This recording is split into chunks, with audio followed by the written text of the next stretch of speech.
Assalamualaikum warahmatullahi wabarakatuh. Bertemu lagi bersama saya Ananda Feloni dalam rangka talk show kesehatan bekerja sama dengan Rumah Sakit Umum Kota Langsa dan Radio Cotkala FM dalam memperingati Hari World Vitiligo Days tanggal 25 Juni 2022 bersama dengan Dr. Mainiadi, SPKK, spesialis kulit dan kelamin.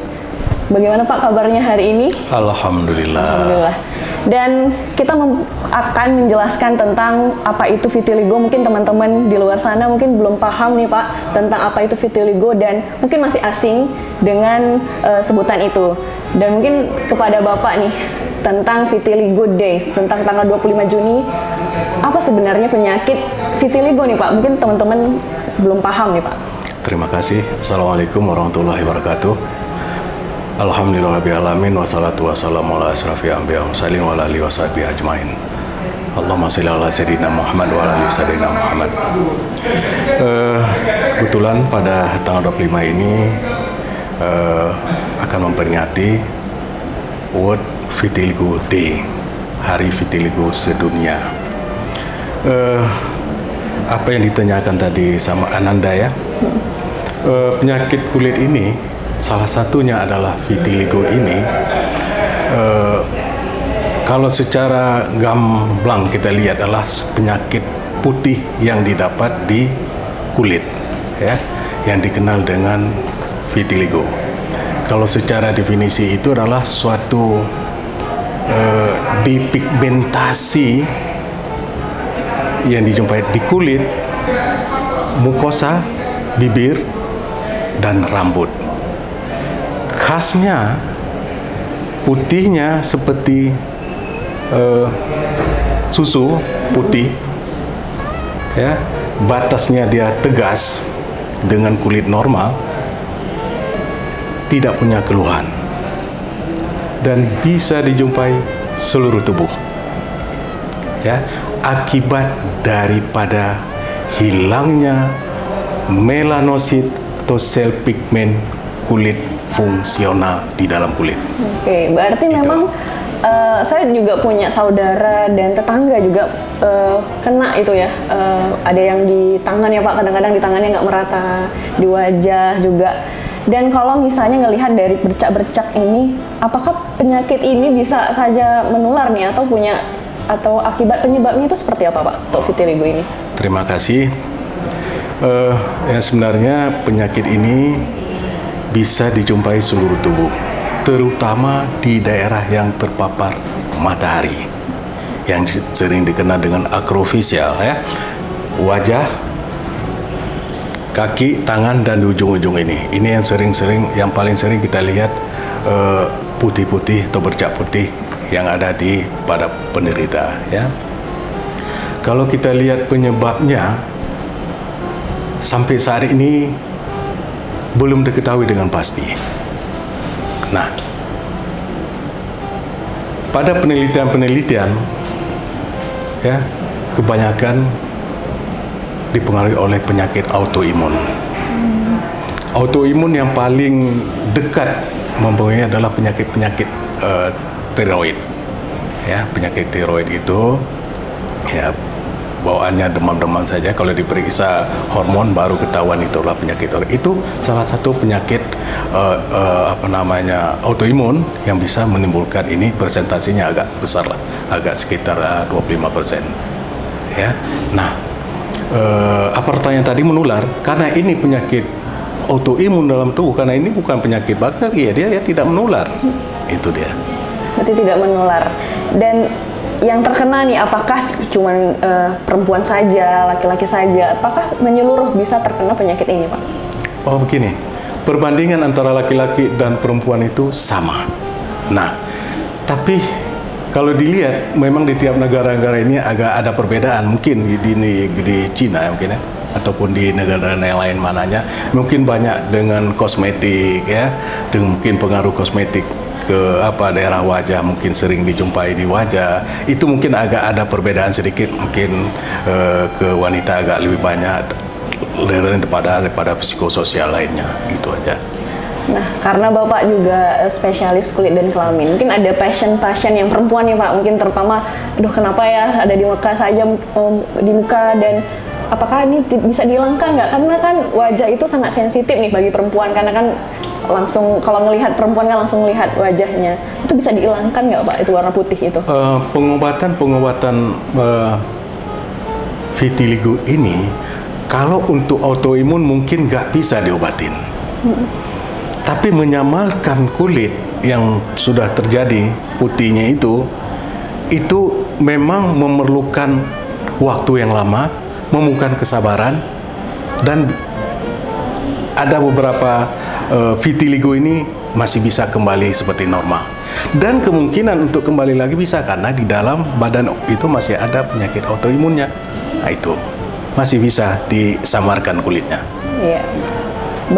Berarti buat teman-teman yang terkena penyakit itu tenang saja ya Pak, ini tidak menular, dan ini juga ya karena autoimun kita kurang, sehingga ya bercak-bercak itu ya akan ada, dan kita bisa menyamarkan itu dengan mungkin pemakaian apa ya, mungkin krim-krim khususnya ada nggak Pak? Karena vitiligo ini pada konsepnya melanosit, sel-sel pigmen yang ada di dalam kulit itu dibunuh atau diserang oleh autoimun tadi, sehingga dia mati atau hilang, sehingga muncullah pigmen putih itu. Karena pigmen itu untuk membuat warna kulit kita. Pigmen itu salah satu gunanya adalah untuk menahan matahari. Pada orang vitiligo harus digunakan tabir surya untuk menggantikan pigmen yang sudah hilang. Kalau nggak dipakai akan memperburuk situasi vitiligo. Gitu. Berarti penggunaan sunscreen ya Pak? Sunscreen tabir surya. Tabir surya. Jadi buat teman-teman yang terkena atau mengalami penyakit vitiligo ya, mungkin mencegahnya itu ya Pak dengan menggunakan krim, juga perawatan juga mengurangi sinar matahari. Dan untuk vitiligo ini ada macam-macamnya nggak Pak jenis-jenisnya? Begini, vitiligo ini yang sebenarnya bisa menyerang seluruh badan. Tapi secara ilmu pengetahuan dibagi ada beberapa. Ada segmental sebagian tubuh, ada dua-dua tubuh, dan ada juga yang nggak bisa diklasifikasi. Ada, ya. Jadi yang paling banyak dijumpai adalah yang non segmental, yang seluruh badan itu bisa dijumpai. Nah, itu yang banyak respon terhadap pengobatan yang non segmental. Nah, biasanya yang segmental ini, yang sebagian tubuh ini biasa terjadi pada anak-anak. Dia menyebarnya cepat dan stabil pun cepat. Nah, kalau udah stabil, udah resisten terhadap pengobatan. Tak bisa kita obati, ya tetap putih kayak gitu saja. Di lain pihak, ada muncul putih, kemudian lama-lama dia menghilang sendiri. Ada. Jadi inilah karena vitiligo ini banyak pengetahuan Tuhan yang belum terungkap. Iya. Gitu. Dan buat teman-teman mungkin yang terkena juga dengan hadirnya pengetahuan ini jadinya nggak insecure ya Pak, mungkin kurang percaya diri karena udah ada tiba-tiba di sini mungkin dapat bulian gitu Pak, karena kenapa ini, karena kan kurang edukasinya tentang vitiligo. Dan buat teman-teman sabar dan tenang, ternyata ini penyakit yang tidak menular ya, itu yang tentunya Pak yang kita sadarkan di sini. Untuk itu Pak, ada nggak fakta dan mitosnya nih, mungkin vitiligo ini karena kanker untuk kulit atau tentang perkawinan ras, pernikahan ras, itu apakah fakta dan mitosnya? Kalau vitiligo ini tidak menuju kepada penyakit kanker ya. Kalau masalah ras ini sama, tapi ada beberapa itu yang baik. Karena begini, ini vitiligo ini nampak pada orang yang kulit hitam yang sangat kencreng sekali, kayak munculnya vitiligo kita lihat. Kalau orang kulit putih sampai kurang kelihatan. Iya. Itu mungkin stres pun pada orang kulit hitam itu lebih banyak. Karena stres ini pun bisa memicu timbulnya vitiligo, gitu dia. Iya.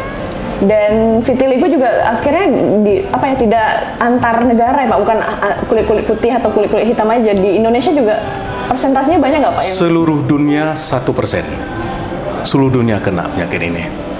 Nah, itu yang kalau kita lihat pencetus itu yang sebenarnya matahari. ya, gesekan-gesekan, trauma pada kulit itu pencetus. Jadi seluruh dunia orang ada yang lakukan kayak gitu. Jadi semua sama seluruh dunia. Cuma pada penelitian 1% di seluruh dunia. 1%. Berarti tidak terlalu banyak ya Pak? Iya. Tidak terlalu banyak. Atau apakah ini langka juga Pak penyakitnya? Tidak? Enggak langka. Memang banyak kita di Indonesia pun banyak kita jumpai penyakit vitiligo. Nah, berarti kelainan pigmen itu sehingga terjadi percak-percakan ya Pak, atau bercak putih itu. Dan itu dia teman-teman, vitiligo mungkin buat siapapun yang terjangkit ini penyakit kelainan kulit ya, tidak tidak menjudge dirinya ini penyakit yang menular sehingga dia enggan untuk berkomunikasi sama masyarakat. Wah, ini memang kelainan kulit karena mungkin sinar matahari dan perlu dijaga dengan menggunakan tabir surya tadi yang Bapak telah sampaikan, memakai sunscreen, jaga kelembapan ya Pak. Trauma dalam kulit tersebut. Nah, tadi tentang pigmentasi yang mungkin bercak-bercak, kan putih gitu Pak. Apakah kita tahu bahwa yang putih-putih itu kayak penyakit albino ya Pak? Apakah sama tuh Pak, vitiligo dan albino gitu Pak? Memang lain penyebabnya. Mungkin kalau albino itu bisa diturunkan juga kepada keturunannya, dan itu merupakan suatu penyakit genetik kromosom. Ya, jadi kalau ini memang sel yang ada di kulit itu yang secara autoimun itu beda, dan juga ada putih karena jamur itu berbeda lagi, ya. Jadi itulah yang harus dibedakan antara vitiligo dengan penyakit yang lain. Ya, berarti yang main-main panas gitu tiba-tiba putih itu bukan termasuk kepada vitiligo. Kita nggak tahu apakah itu salah satu pencetus menyebabkan vitiligo, maka hati-hati juga. Maka perlu kita pakai sunscreen, itu dia. Ya, dan di Kota Langsa sendiri Pak, di rumah sakit umum, apakah Bapak menangani pasien yang terkena penyakit vitiligo ini Pak? Ada pasien kita yang ada di rumah sakit Langsa itu ada vitiligonya. Pengobatannya dia memang membutuhkan waktu yang lama dan membutuhkan kesabaran, dan makin lama dia makin mengecil vitiligo itu sendiri. Dan kalau ditanya bisakah muncul kembali, bisa kalau memang autoimun itu masih aktif. Makanya serba susahnya kalau memang dia sudah stabil, itu memang agak mudah, memang nggak muncul lagi. Nah, cuma yang stabil ini kadang-kadang nggak respon terhadap pengobatan. Nah, itu saja. Oke.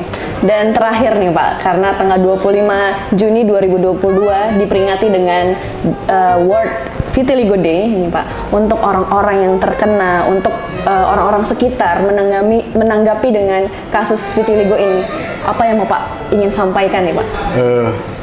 Untuk vitiligo ini nggak usah memikirkan ini suatu penyakit keturunan, karena penyakit ini dijumpai setelah kelahiran, ya. Dan yang paling penting di sini kemana-mana kalau memang kita punya keluarga vitiligo ini, ya sering-seringlah gunakan tabir surya untuk mencegah hal kayak gitu. Kemudian hilangkan menggosok-gosok badan dengan baju, garukan atau traumatik yang lain, itu bisa mencetuskan vitiligo.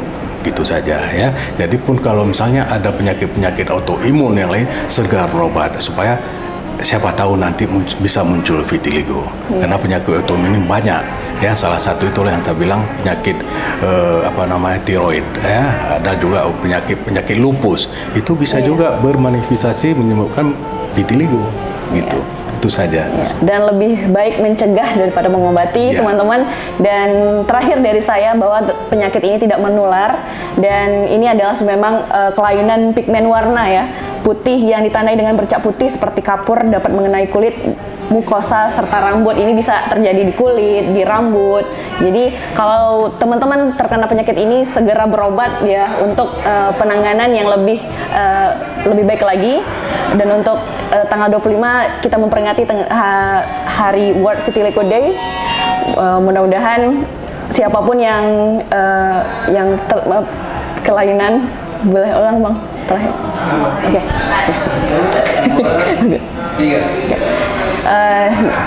terakhir dari saya bahwa penyakit ini tidak menular dan ini memang bercak-bercak putih, kelainan ya dari pigmen kita. Tentunya buat teman-teman perlu dipahami bahwa yang ketika kita melihat mungkin saudara kita, teman kita yang terkena ini, jangan menjauh atau malah membuli, malah ini kita harus sama-sama paham ini adalah kelainan dan ini bisa disembuhkan.